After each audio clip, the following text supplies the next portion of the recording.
All right. Hello, everyone. Good morning. Welcome to Microsoft Ignite Day 2. Thank you for choosing to come to this session. Everyone, I see a lot of familiar faces. I see a lot of new faces as well, so this should be a lot of fun. My name is Cosmos Darwin. I'm a senior program manager on the CoreOS engineering team at Microsoft. And this session, Discover Azure Stack HCI, is the first in a series of sessions that we'll have this week all about Azure Stack HCI. So the goal for this one is to give you kind of a first look if you're not familiar with Azure Stack HCI, or maybe you heard about it yesterday, and yeah, get your pictures. And you want to make sure that you understood what it is and what it isn't. That's going to be my goal for today, is to provide that sort of first overview. And then throughout the week, we'll be able to get into a lot more detail. We have a number of sessions that I'll be participating in a few of them that will cover all aspects from deployment to day-to-day management to what's coming next in the future versions. So this is, I highly encourage you to attend as many of these or all of these if you can. If not, the recordings, of course, will be available online later. All right, so for this session, my goal is really to cover a couple of key things. First, what is Azure Stack HCI? Just what actually comprises this solution. At a very high level, how does it work, to give you an intuition for what it does and what it doesn't do. And then most importantly, when to use it. When is it actually the right solution for a particular set of customer problems? And we see some patterns when we look at when customers reach out to us. And so I'll try to share some of those. Does that sound like a plan? Yeah? All right. Well, it's only 45 minutes, so let's dive right into it then. There is a lot of change going on right now, right? There's a lot of disruption, primarily driven by the cloud changing how almost every aspect of IT works. And at Microsoft, we're very committed to meeting customers where they are, and we understand that that means some things are going to run in the public cloud and other things are going to remain at the edge. And that's a good thing. That's not a problem at all. That's why Microsoft has this Azure Stack portfolio of products, from Azure Stack Edge to Azure Stack HCI to Azure Stack Hub. Azure Stack Edge is a cloud-managed appliance. You literally go to the Azure portal to buy one. It ships to you from Microsoft. It's Microsoft hardware. There's no minimum commit. You pay for it on a month-to-month basis, and it ships literally with a return address. So when you don't need the server anymore, it ships back to Microsoft. So it's a server as a service for edge computing. That's what Azure Stack Edge is. Azure Stack HCI is our hyperconverged infrastructure solution. That's what we'll talk about today, so I'll come back to that.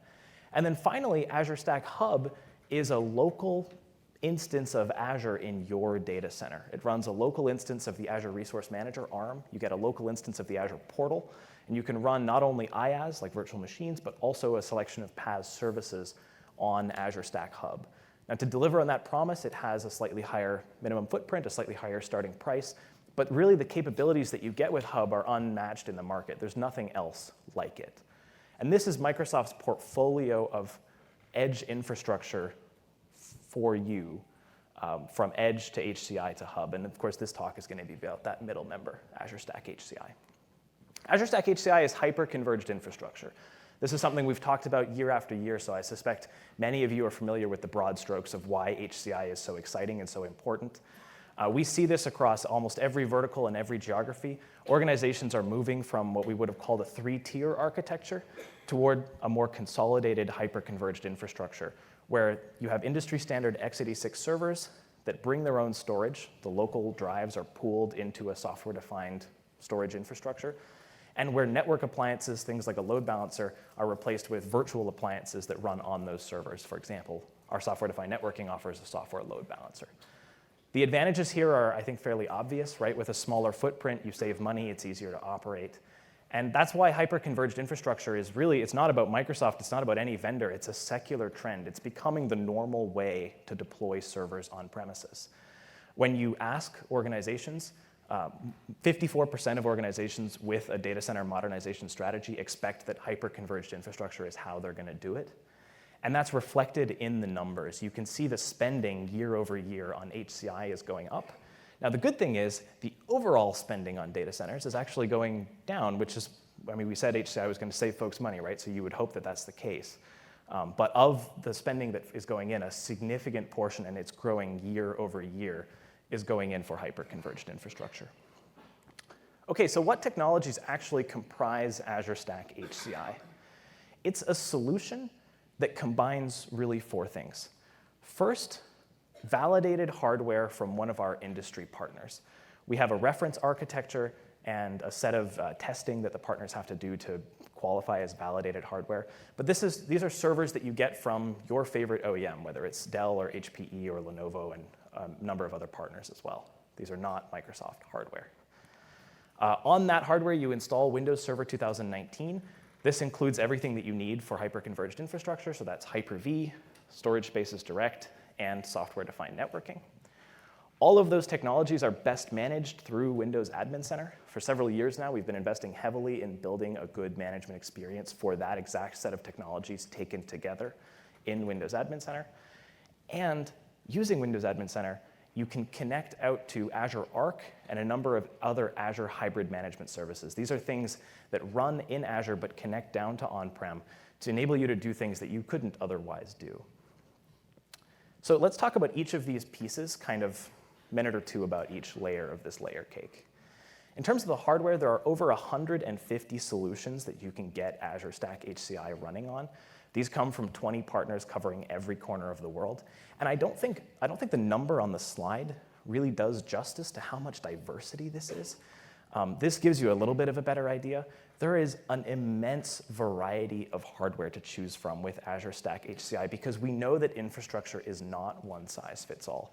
Whatever your needs, and we'll talk about scenarios a little bit later, whatever your needs, you'll be able to find hardware that meets those needs from a vendor that you already work with, and that's really important to us. Believe it or not, this is less than 1/3 of the solutions in the catalog. You can start quite small. The minimum requirements are just 2 servers with 4 SSDs in each and a single 10 gigabit network connection. It's really lightweight minimum requirements. But you can also scale from here up to a very large deployment, up to 16 servers packed with like petabytes worth of drives. And it's seamless, so you can add drives into existing servers, or you can add additional servers into the cluster, and it's a seamless scale-out architecture. So the virtual machines will load balance across the servers, the storage will load balance across the drives, and everything keeps running even as you scale up or scale out. Now, once you deploy hyperconverged infrastructure, I want to emphasize it's not locked down, it's not constrained. It is general purpose computing infrastructure on which you can run any app that you want in Linux or Windows on top of Hyper-V. There are about a dozen different versions of Windows. There are about a dozen different distros of Linux that we work with to make sure you get a great virtualization experience on top of Hyper-V. And you can manage that using any capable tool.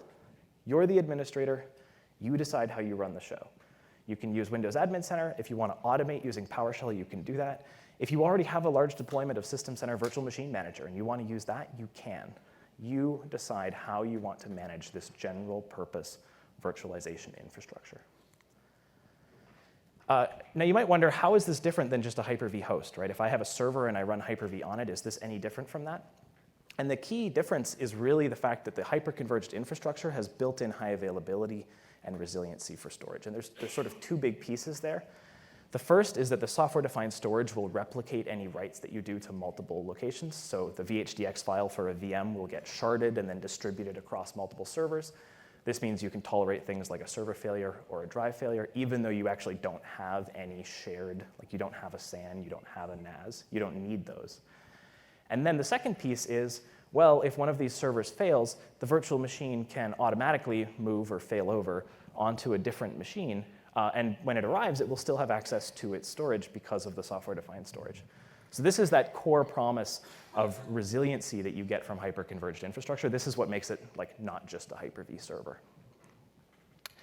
A key point is that everything you need to do what I just said is included in Windows Server. Everything you need, the hypervisor, the software-defined storage, the software-defined networking, the guest license rights for unlimited Windows Server guest virtual machines, even Windows Admin Center. It's all included in that one product and license and price that you already know. The reason for this is we didn't want anybody to have to trade between like, oh, is this the right technical solution? Oh, but maybe it's too expensive, so I can't do it. Like we wanted hyperconverged infrastructure to be approachable for everyone. So if you have a volume license for Windows Server, you probably already own this. If not, you can get all of the solutions with an OEM license, which makes it really easy to get started. Everything you need is included in Windows Server. Now, I mentioned Windows Admin Center. So let me give you a sense Show of hands, who has used Windows Admin Center? Yeah, fantastic. So all of you have probably seen the screens for server management, right? For managing an individual server through Windows Admin Center. There's actually a whole nother set of experiences which you may not have seen, which are tailored for hyperconverged infrastructure. You get literally a whole different list of tools down the left-hand side when you connect to a hyperconverged cluster using Windows Admin Center. You'll see you get a dashboard that gives you an overview of the whole cluster, so you get things like health summary, performance information, capacity management, and then you can drill in actually quite far. So for a particular type of object, like a server or a virtual machine or a volume, you can see a detailed page all about those objects. You can see a list of, in this case, all the volumes that you have. You can select one or multiple of them and perform actions. You can get an at-a-glance view of how capacity is distributed, how performance is distributed. And then you can actually click on an individual volume out of that list and load a page specific for it with all kinds of properties, deep hyperlinks to related objects. So from this volume, I can go to all the VMs that are storing their VHD files on the volume. From those VMs, I can go to their VHD files, and so on. And you can also, it's not just about the software, you can get into managing the hardware as well through Windows Admin Center. So this gives you a sense of some of the rich tooling that's available for things like looking at drive latencies, looking at drive I/O errors in Windows Admin Center. And it doesn't stop at the boundary of what Microsoft knows about because Windows Admin Center is extensible. So all of the major partners at this point have extended Windows Admin Center so that they can do even deeper monitoring of their specific solutions. Because there's all kinds of things like voltage and temperature and like the exact BIOS and firmware and drivers that are installed that Microsoft is actually not particularly good at surfacing, but the partners know exactly how to do that. And so these extensions for Windows Admin Center really round out the picture to give you that single pane of glass top to bottom, from the application to the silicon, all in one management tool. Some of you may have seen, yesterday we announced that Windows Admin Center is being extended so that you can actually deploy Azure Stack HCI using Windows Admin Center. I'm not going to talk about that much more here because, first of all, we showed it yesterday, and also we have an entire session about it tomorrow morning. We'll just do 45 minutes of like, here's how that workflow works. We'll spend a lot more time going into the advanced menus and stuff that we skipped over yesterday. Windows Admin Center is also the key to unlocking Azure's hybrid services and including Azure Arc. There are a lot of capabilities that you may be aware of in Azure, but that you don't know you can use on-prem as well. The classic example would be something like Azure Monitor, which initially was available only for monitoring your virtual machines in Azure. But you can take advantage of that to actually monitor your on-premises investment, including Azure Stack HCI. And Windows Admin Center makes that just a click away. To give you an illustrative example, this is the list of virtual machines that you would see if you were managing Azure Stack HCI.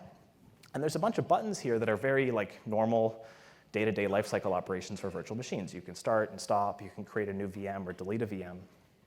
But there are also some buttons here which behind the scenes are functionality that's powered by the Azure cloud. So for example, there's one option is to protect the VM. And when you do that, what's happening is Azure Site Recovery is actually backing the VM up to Azure so that if you have something happen, like a power loss on-prem, you can actually recover from that by booting the VM in Azure and continuing to operate. So this is an example of how natively these sort of cloud functionalities can slip into the management experience and help you actually maximize your investment in Azure Stack HCI. So that was a brief walkthrough of each of the sort of key layers, each of the technologies that comprises an Azure Stack HCI solution. What I'd like to spend most of the time today talking about is actually what it's for. When we talk with customers, when customers approach us or they approach our partners, there are a set of, broadly speaking, I guess, categories for what the customer is trying to accomplish and why they were drawn to Azure Stack HCI in the first place. In some cases, it's performance. In other cases, it's they want to be more secure. In some cases, it's they want a minimum footprint. And there's a few different sort of big themes that we've tried to distill into these 5 broad categories. So let's examine each of them. Let's start with branch office and edge. The requirements here are actually fairly concrete, right? You have a bunch of locations distributed around the country or around the world. Each of them needs to run a relatively small footprint, like 5 or 10 or 20 virtual machines. They could be Windows or Linux. But because of the distributed nature and because it's a small location, it could be a retail store, it could be a factory. you have limited on-site IT personnel to actually take care of the system. So you need resiliency so that if something breaks or something goes wrong, you have time to actually send someone there without it being a huge crisis, right? You don't want to close the store or stop being able to check out customers just because a drive failed. That's not acceptable. Also, precisely because you have so many locations, there's a very acute sensitivity to the per location cost of the system, right? Because the number of locations you have is a multiplier. The difference between $20,000 and $40,000 if you have 100 manufacturing plants is a really big deal, right? Because it gets multiplied by 100. So there's a couple of things about Azure Stack HCI that are specifically designed to address that kind of scenario.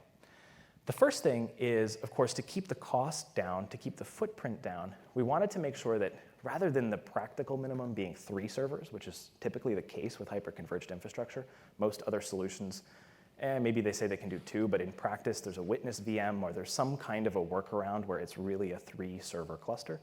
With Azure Stack HCI, you can really, truly go down to 2 nodes. There's a couple of things that make that possible.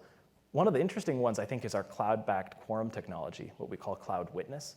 This allows you to orchestrate things like failover in a 2-server cluster using nothing more than a blob in Azure storage. So we use the blob to store a file that's less than 5 kilobytes. It's very small. It's like a log file. And whenever we need to do an automatic failover, we just access that file and use it to coordinate which virtual machine should be running on which server. Any of the rest of the time, you actually don't need connectivity to it, strictly speaking. So if you have network blips, it's not a huge problem. But in that instant when we need to do a failover, as long as we can consult an Azure Blob, we're good to go. And that makes 2-node clustering genuinely possible. There's no witness appliance, there's no intense bandwidth requirements or size requirements on the cloud side. Another thing is you don't, in a branch office, want to have separate infrastructure just to monitor your infrastructure, right? That's a non-starter. And so being able to offload monitoring up to the cloud and take advantage of Azure Monitor to get things like text alerts or email alerts whenever something goes wrong allows you, first of all, not to have monitoring infrastructure in the site, but also to monitor all of the sites from anywhere. So you can have an IT team that may not actually be on location, but if a drive fails or a server goes down, they can get notified right away. And that's all powered by Azure Monitor. So this is an example of some of the technologies. By the way, Azure Monitor, my colleague Adi is going to be doing a demo on Friday of how to set that up. There's a new experience in Windows Admin Center for HCI specifically for this. For now, I'm just going to sort of point out, you really can, with just a couple of clicks, set up a cloud witness directly from the HCI solution in Admin Center. And likewise, there's a new tool that will show up starting in Windows Admin Center version 19.10 for Azure Monitor directly within the HCI solution area. So all of these things are not some kind of a theoretical science project. They are like native to the experience of managing an Azure Stack HCI. It's not just about cloud tricks, though, to make a 2-node cluster really work well. There are some core infrastructural things that are unique and important about Azure Stack HCI here, too. One of them is a technology that we call nested resiliency. When you have a 2-node Azure Stack HCI, we can do a software resiliency scheme for storage that's essentially a software RAID 5+1.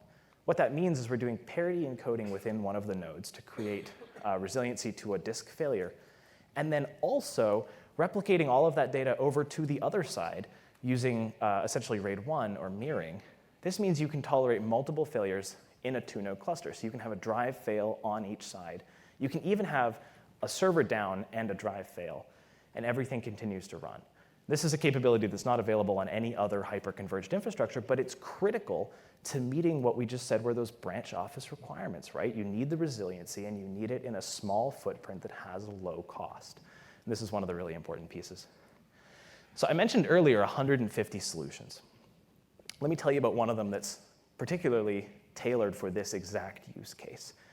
We've been partnering with Thomas Krenn, which is an OEM in the German region, and they've been building a solution on Azure Stack HCI that's specific for this exact set of customer requirements. They call it the Thomas Krenn microcluster, and you'll see they've managed to, while meeting all of the requirements and actually exceeding all of the requirements for Storage Spaces Direct and for Azure Stack HCI, they've managed to build a system that starts at just 16,000 euro, which is a really attractive price point. And that includes, by the way, not only the hardware, but also all of the software that you would need. It includes 2 Windows Server licenses on each of the servers. So they've done a fantastic job, but they've also been very thoughtful about it. And I want to show you a few examples of what I mean. First of all, you can't see it from the picture, but it runs really quiet. The system runs at like 40 decibels, which if you look it up on the official scale, that is called library level of noise. And that's important because in practice, it means you can put it into a branch office, and the people who work in that branch office aren't going to resent that it's there, right? It's quiet enough that they can actually think and do their jobs. Also, they have this nice checkout workflow on their website if you go to try to buy one of these things. And there's a bunch of thoughtful little touches. The first thing you might notice is right here, we just talked about nested resiliency, and they literally explain to you, hey, if you pick this size of drives with nested resiliency, which you're probably going to want, here's how much space you'll get. If you don't use nested resiliency, if you just use two-way mirroring, here's how much space you get. And you can clearly see that they've thought this through end to end with the branch office two-node customer in mind, right? Another touch that I love is that they have an option during their checkout workflow where you can say, hey, do you already have Active Directory in your environment? And if you do, great. If you don't, for $500, they'll throw in this wonderful little hardware domain controller so that when you check out, you have everything that you need to drop all of the infrastructure into a new branch office. It's a one-stop shop, which is a really nice touch. An example of a customer who bought a Thomas Krine microcluster and loves it is Heinrich Zogler, which is a metalworking company in Germany. They're a small business. They have about 50 employees. And you can see here their CEO describes it as, quote, ideal for their use case, which is very humbling.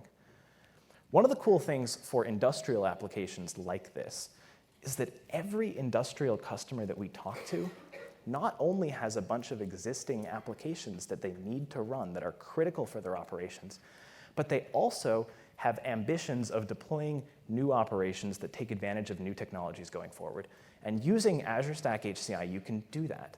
You can run Azure IoT Edge, whether the Linux version or the Windows version, on Azure Stack HCI, and use that to deploy things like Azure Cognitive Services right onto Azure Stack HCI. So if you want to take advantage concretely of capabilities like language detection or key phrase extraction or sentiment analysis, using Azure Cognitive Services, you can do that on Azure Stack HCI. You may not have a use for that today, but knowing that you can deploy that as you move forward and that it's a platform that's going to be ready to support you, not only for your current apps, but for your existing apps, is extremely important for industrial customers. We hear that all the time.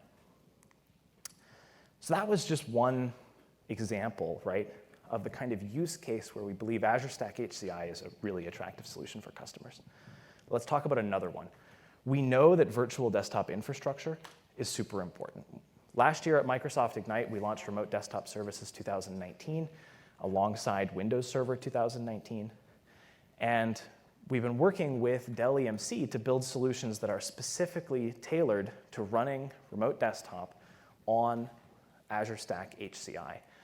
One of the cool things is Dell has the entire end-to-end solution here figured out, so they can sell you not just the ready nodes, which they've specifically optimized for this exact set of workloads, but also the switching infrastructure and even the thin client endpoints because they have that entire portfolio. And we know that Del-EMC spends an awful lot of time thinking about VDI on these kinds of solutions. Like, for example, one of the things that partners have to do to get into the Azure Stack HCI catalog is they have to run a tool that essentially is VM Fleet, if you're familiar with that. It's a way of benchmarking the system. We never ask for this, but every single time Dell does this with VDI Bench as well, right? Because they are interested in knowing, okay, how are these solutions going to work? Is it going to give you predictable scale where when you add nodes, you get additional users and you can actually quantify that for the customer? And one of the things we know customers tell us they love about buying these Del-EMC solutions is these services that are available, from consulting to sizing to global support. Dell's been with us on Azure Stack HCI since the very beginning, and they do a fantastic job with these systems. Also, this week at Ignite, they've announced the version 1.0 of their OpenManage integration with Windows Admin Center, which is a really big deal because it means it delivers on that promise of a single pane of glass, where you can manage all the way from your virtual desktops down to the specific hardware components and the drivers and the BIOS of these Del-EMC ready nodes. So that's another example of something customers do with Azure Stack HCI. Let's talk about a fun one. Let's talk about SQL Server and performance. The most sensitive part of any application to storage performance is going to be the database, right? That's where the rubber really hits the road in terms of data being written and stored.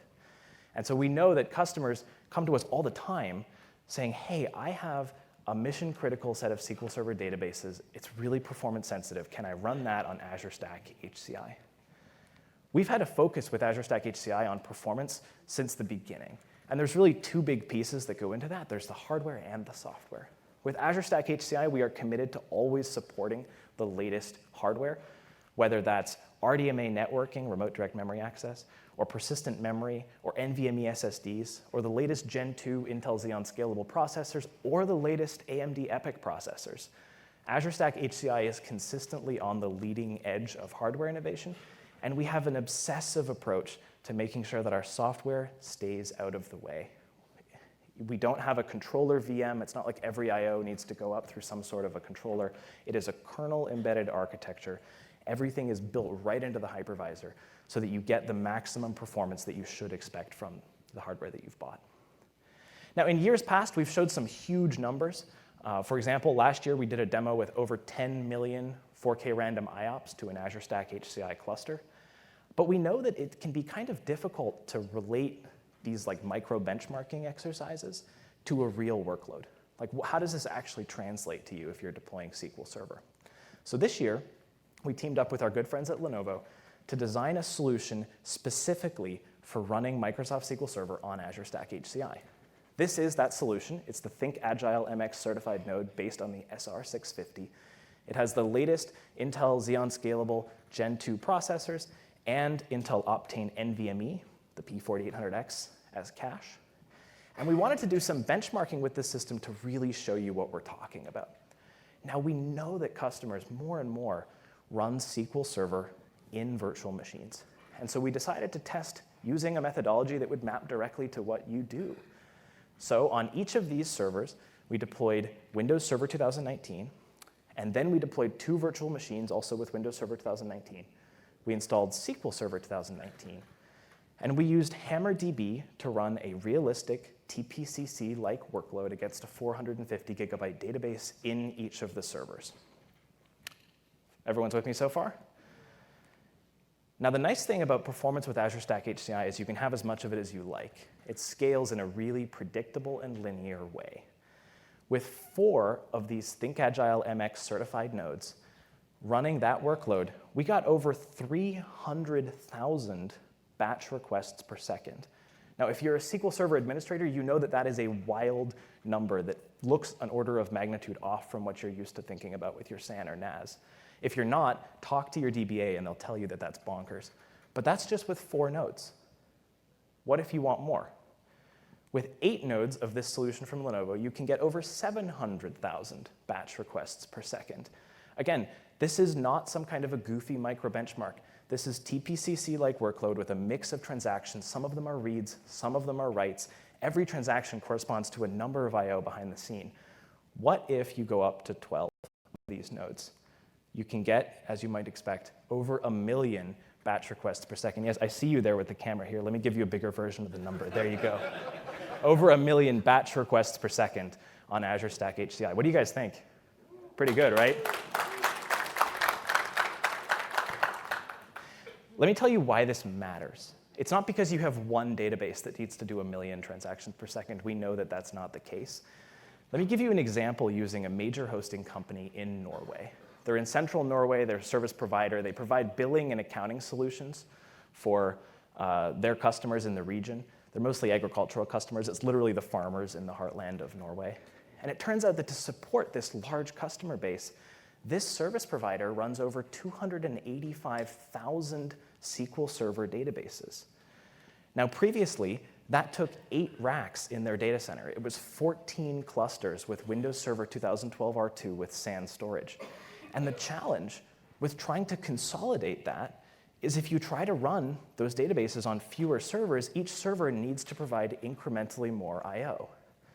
But this year, they are migrating from this infrastructure to Azure Stack HCI, and it has taken them from 8 racks down to slightly fewer than 3 racks. Specifically, they've deployed 33 nodes of the exact solution that we are talking about, the Think Agile MX certified node from Lenovo with Intel Optane as the cache, and they're able to still support the same 285,000 SQL Server databases in less than half the footprint. That's why this matters. What do you guys think? Pretty good, right? Obviously, the team at Lenovo has done a fantastic job, so I want to thank them. I know that a lot of them are here as well. I see you. All right, let's talk about another common customer pattern that we see with Azure Stack HCI, and that's the desire to be more secure. You heard from Satya yesterday that the costs of cyber attacks are just going up every year, and disproportionately they are borne by medium or smaller enterprises who I suppose can be less well prepared for this. A great way to start securing your infrastructure is to use shielded virtual machines, which is a unique capability from Hyper-V. Shielded VMs are created from a tamper-proof media, and they have a secure provisioning process, so you can do things like inject the admin credentials into the VM in a way where they're encrypted the whole time. This is actually unique to Hyper-V. VMware, Google, AWS, nobody else has the capability to deliver a true end-to-end shielded virtual machine like this that's encrypted at rest and during live migration, that only boots on Hyper-V hosts that you trust, where its memory can't be dumped and can't be debugged, and there's a bunch of other advantages with shielded VMs. So because this is such a common request we hear for Azure Stack HCI, we've partnered with a couple of teams. First of all, the System Center Virtual Machine Manager team to make sure that there's an extremely straightforward way to deploy shielded VMs. First, you can set up the host guardian service using a wizard, and you can also then create a shielded virtual machine from a template, just like you would create any other virtual machine in VMM. We've also teamed up with HPE to build solutions that are specifically for this. Some of you may not know this. HPE actually claims the world's most secure servers by third-party penetration testing, and they're the only server manufacturer that has the Cyber Catalyst designation. What that means basically is a set of insurance companies got together and they agree that it is cheaper for you to buy insurance against cyber attacks on HPE servers because the servers are so secure that the risk is less, so the insurance policies are cheaper. It's a pretty cool designation, and there's some concrete engineering investments that HPE has made to get there. For example, they have the ability, if they detect that the essential firmware of the system has been compromised, they have the ability to automatically recover from that built into their firmware. It's really cool stuff.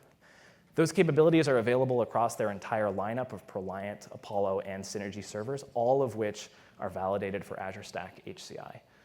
So we know that customers are going to really enjoy having a secure infrastructure from the metal on up. By the way, I should mention HPE also announcing this week the preview of their extension for Windows Admin Center, which is specifically designed for Azure Stack HCI. So this is going to be really exciting to watch over the coming months as they get to the version 1.0.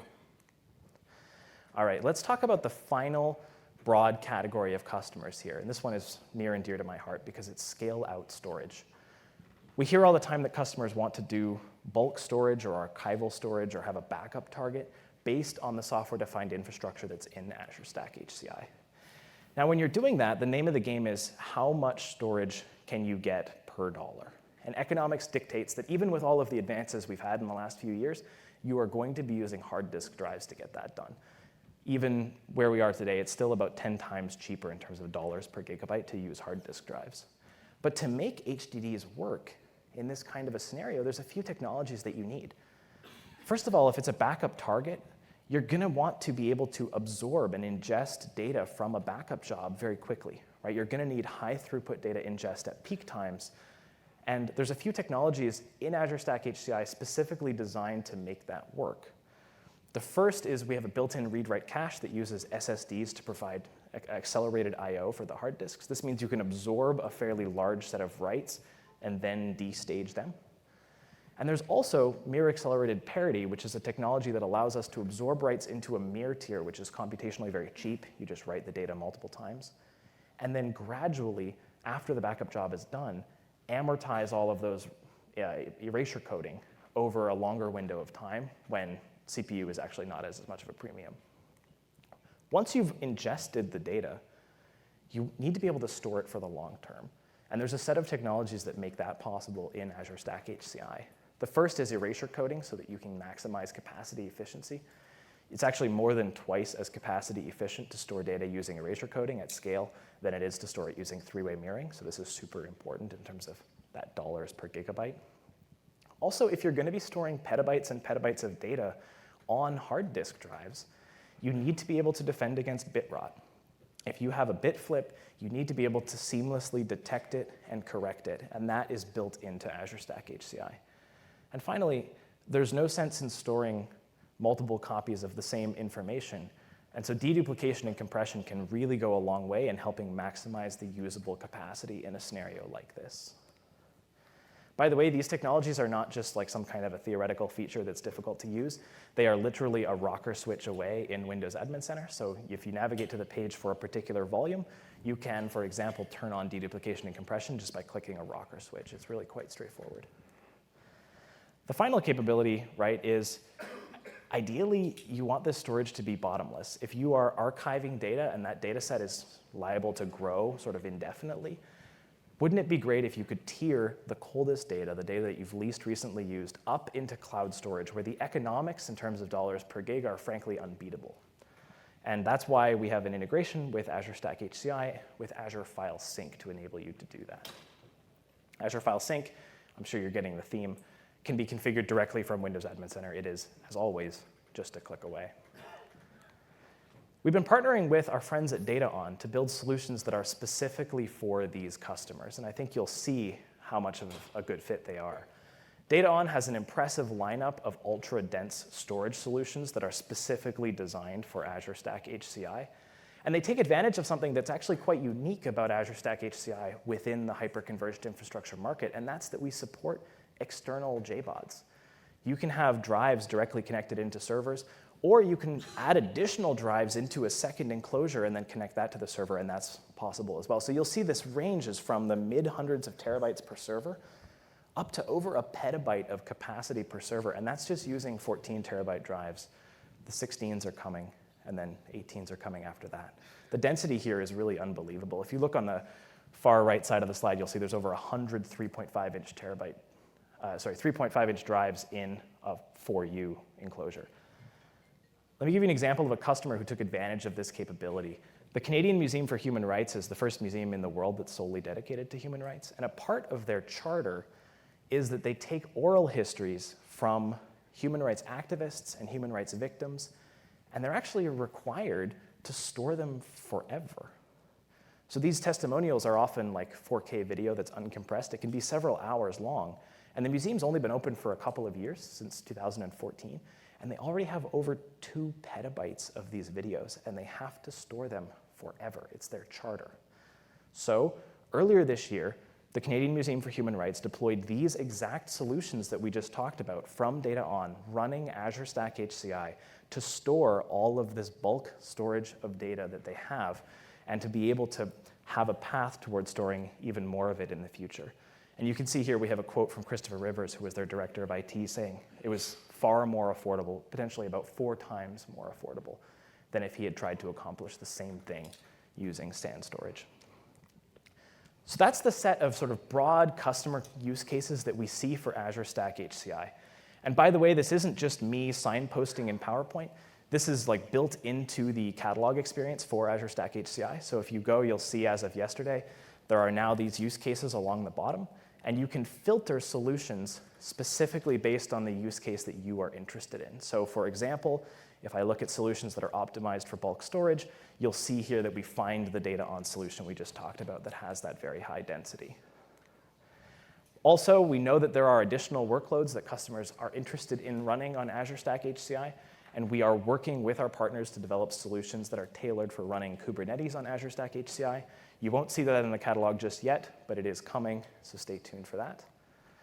All right, so that was an overview of Azure Stack HCI, what it is. It's a member of the Azure Stack portfolio, how it works, and the solutions you can choose from, and really when to use it. What are those key customer use cases where it makes sense? If you're interested in getting started with Azure Stack HCI, you can do so today. Here are some calls to action. You should go to microsoft.com/HCI and find a solution from your preferred vendor.